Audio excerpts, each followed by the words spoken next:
C'est un artiste martial, mais également un philosophe, un réalisateur, un acteur, un producteur et un scénariste sino-américain. Dans cette vidéo, j'ai le plaisir de vous faire redécouvrir un des artistes martiaux les plus influents de tous les temps. Admiré pour ses talents d'acteur, Lee Jun-Fu, plus connu sous le nom de Bruce Lee, a inspiré des millions de personnes dans le monde entier grâce à ses talents de combattant, mais surtout sa philosophie de vie. Bruce Lee a également aidé à changer la façon dont les Asiatiques sont présentés dans les films américains. Et maintenant, on découvre ensemble les 10 conseils pour réussir de Bruce Lee.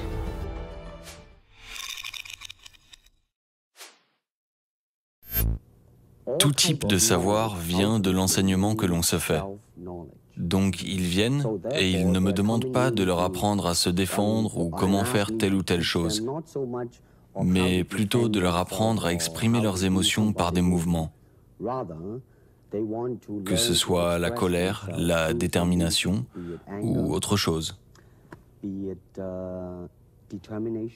Donc ce que j'ai dit, c'est qu'il me paye pour lui montrer comment exprimer l'art du corps humain sous la forme de combat. C'est un peu comme le fait de jouer un rôle en fait, n'est-ce pas? Eh bien, ce serait un outil utile pour un acteur.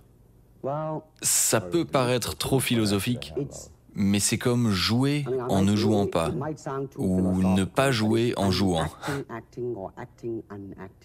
Vous m'avez perdu là. Ce que j'ai dit, c'est que c'est une combinaison des deux en fait. Ici, de ce côté, vous avez l'instinct naturel, et de l'autre côté, vous avez le contrôle. Et il faut combiner les deux pour trouver l'harmonie. Si vous en avez un à l'extrême, vous ne serez pas cérébral.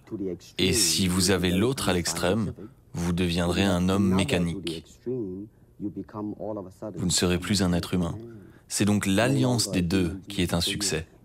Ça n'est donc pas du naturel à l'état pur ou l'absence pure de naturel. L'idéal est le naturel pas naturel, ou l'absence de naturel naturel. Le yin et le yang. Oui, exactement, c'est ça.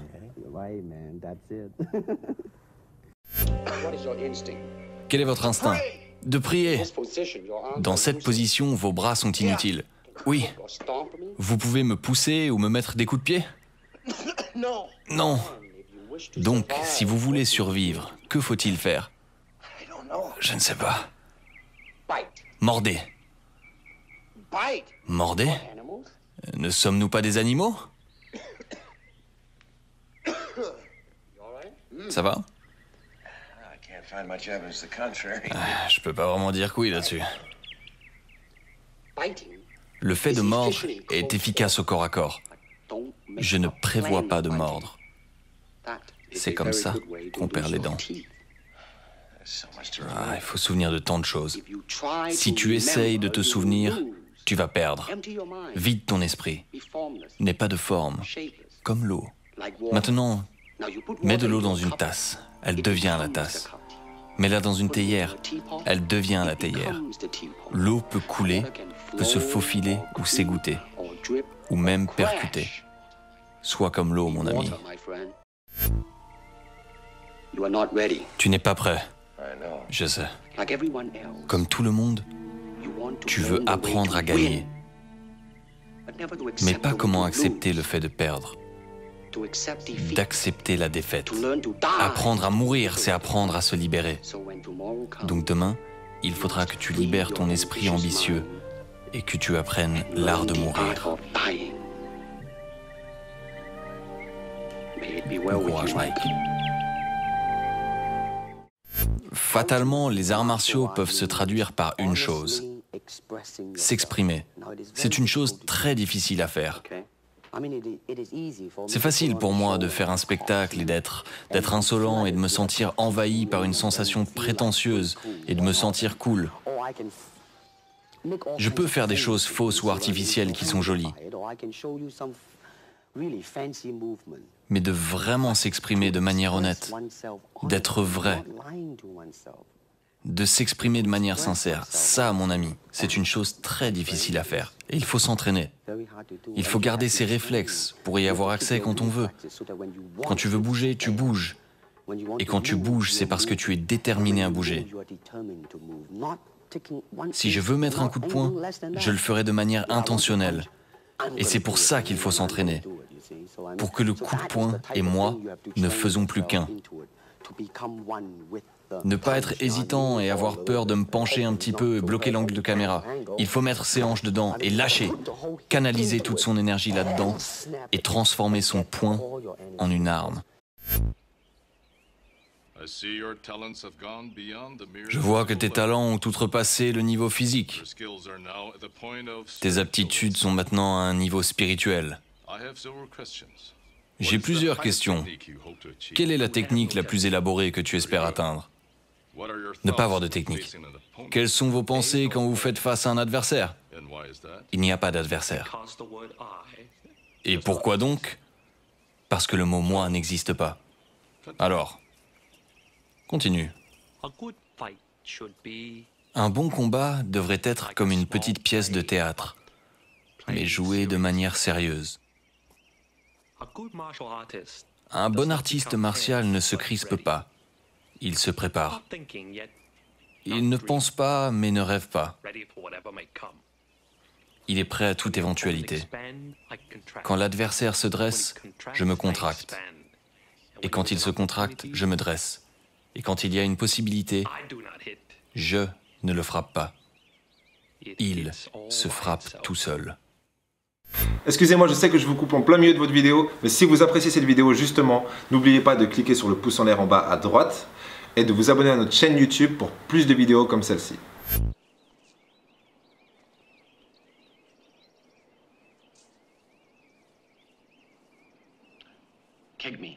Frappe-moi. Frappe-moi.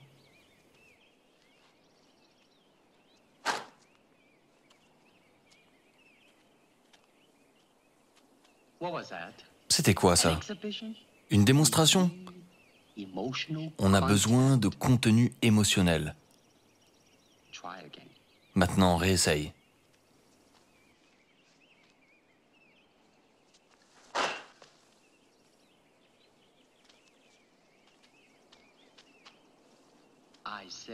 J'ai dit du contenu émotionnel, pas de la colère. Maintenant, réessaye avec moi.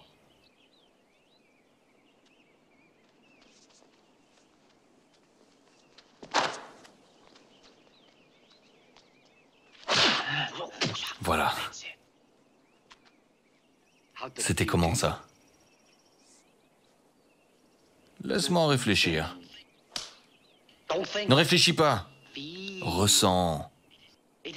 C'est comme un doigt qui pointe vers la lune. Ne te concentre pas sur le doigt, ou tu rateras toute la gloire du paradis là-haut. Tu comprends? Les gens me disent toujours, Bruce, est-ce que tu es vraiment aussi bon que ça? Eh bien, si je vous dis que je suis bon, vous allez penser que je suis prétentieux. Et si vous dites que je ne suis pas bon, vous savez que je mens. Mais je serai honnête avec vous. Disons que je n'ai pas de crainte du fait de me retrouver face à un adversaire. Je suis tellement autosuffisant qu'il ne me dérange pas. Si je fais quelque chose, si je dois me battre, j'ai pris ma décision et c'est bon bébé. Tu aurais mieux fait de me tuer avant. Quand je regarde autour de moi, j'apprends toujours quelque chose. Et cette chose, c'est d'être soi-même, de s'exprimer et d'avoir foi en soi-même. N'allez pas chercher quelqu'un qui a du succès pour le dupliquer et l'imiter. Et pour moi, c'est ce qui se passe à Hong Kong en ce moment. Il copie toujours les manières, mais il ne commence jamais par la partie centrale, par les fondations, qui est celle-ci. Comment être moi-même?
Bruce Lee a étudié la philosophie et la psychologie ainsi que de nombreux autres sujets à l'université de Washington à partir de 1961.